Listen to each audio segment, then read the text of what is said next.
Hello viewers, দেখুন আমি পোড়ামাটির প্লেটের কাঁচা অবস্থায় আপনাদেরকে দেখিয়েছিলাম জয় জগন্নাথের প্লেট। ফাড়িং এর থেকে আমার এখন এই প্লেটটি আসার পরে আমি আবার আপনাদেরকে পেন্টিং এর মাধ্যমে জয় জগন্নাথকে আমি তুলে ধরব। সেই পেন্টিংটা বিভিন্ন কালারের মাধ্যমে বিভিন্ন অ্যাক্রিলিক কালার ইউজ করে আমি পেন্টিং করব। দেখুন কিভাবে আমি সেই পেন্টিংটা করছি।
দেখুন জয় জগন্নাথের পোড়ামাটির প্লেটের পেন্টিংটি আমার কমপ্লিট হলো।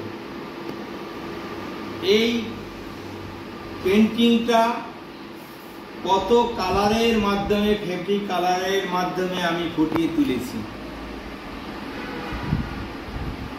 সুতরাং আপনারা এই ধরনের প্লেট আপনারা অনেকেই হয়তো দেখে থাকতে পারেন, কিন্তু পোড়ামাটিতে জয় জগন্নাথের প্লেটটা সম্পূর্ণ আলাদা। আমার মনে হয় এটা একটা এক্সক্লুসিভ প্লেট পোড়ামাটির। দেখুন আপনি পোড়ামাটি বুঝতে পারবেন, এই তার পোড়ামাটি, এই তার পেন্টিং।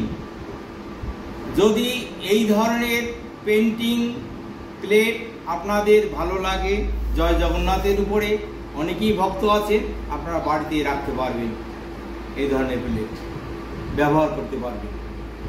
যদি আমার এই ভিডিওটি আপনাদের পেন্টিংয়ের, জয় জগন্নাথের পেন্টিংয়ের ভিডিওটি ভালো লাগে থাকে, তাহলে অবশ্যই আমার চ্যানেলটি সাবস্ক্রাইব করবেন, লাইক করবেন, শেয়ার করবেন, কমেন্ট করবেন।